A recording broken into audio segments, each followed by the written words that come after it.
Ninawiwa pia kufanya maombi na mtu ambaye amejeruhiwa moyo. Moyo wake umeumizwa, ana majeraha kwenye moyo. Nafsi yako imejeruhiwa, roho yako imejeruhiwa. Sasa kukuombea, Mungu akuponye lakini akurejeshea afya yake.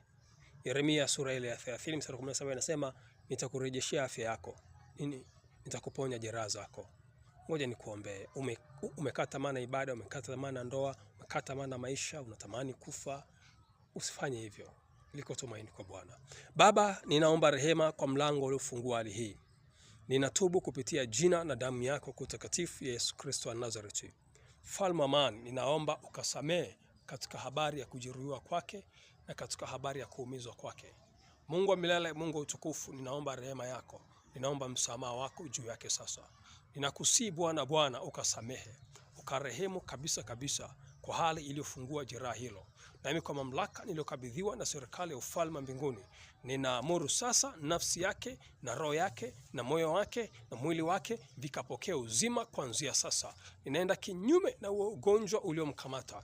Ninaenda kinyume na huo udhaifu uliomshikilia. Katika jina la Yesu Kristo wa Nazareti, ninatangaza uzima kwenye nafsi yako. Ninatangaza uzima kwenye moyo wako. Ninakuganga majeraha yote kupitia jina na damu ya Yesu Kristo wa Nazareti. Ukawe mzima kuanzia sasa. Ukawe mzima kwa damu ya Yesu. Ukawe mzima kwa ile damu ya kiagano. Ukawe mzima kuanzia sasa. Katika jina la Yesu Kristo wa Nazareti, na afya yako ikarejee tena.